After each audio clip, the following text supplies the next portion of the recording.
আসসালামু আলাইকুম বন্ধুরা, অবশ্যই সবাই অনেক বেশি ভালো আছো। আলহামদুলিল্লাহ বন্ধুরা, এই তো অফিস থেকে আসলাম। আসার পর আজকে রান্না নাই, ছুটি রান্নার। আর আমার বড় ছেলে গেছে তার শ্বশুর বাড়িতে তার ছেলেদেরকে দেখতে। অফিস থেকে কিছু খাবার টাবার নিয়ে আসছি, আলহামদুলিল্লাহ দিয়ে প্রিন্সের রান্না হয়ে যাবে। আসলে সব কাজ করতে ইচ্ছে করে বন্ধুরা, রান্না করতে ভালো লাগে না। আমার মাঝে মাঝে ভালো লাগে, আর রান্না না করে তো মজার মজার খাবার খাওয়াও যায় না, তাই না? তো আলহামদুলিল্লাহ এখন নামাজ আদায় করবো। তো অবশ্যই বন্ধুরা, আমরা যখন যেই উক্ত আমাদের সামনে আসবে আমরা সেই উক্তটা করার চেষ্টা করবো। আল্লাহ যেন আমাদের সবাইকে তৌফিক দান করে।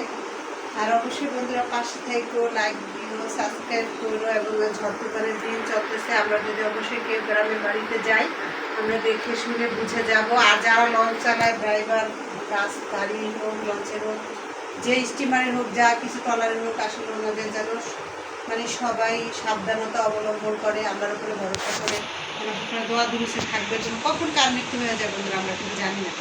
আসার সিরিয়াল আছে, যাওয়ার কোনো সিরিয়াল নেই। তো যে পরিস্থিতি সব কিছুতে জন্য আমাদের সব সময় জিকিরে ফিকিরে থাকতে হবে। জিকির অবস্থায় মারা গেলে তোমরা সবাই যেন বিনা হিসাবে জান্নাত সুবহানাল্লাহ। তার জন্য আমরা ইমানটা সবসময় ঠিক রাখবো, আমলটা ঠিক রাখবো, আমাদের চেষ্টা করবো নিজের করে ফরজগুলি করার জন্য।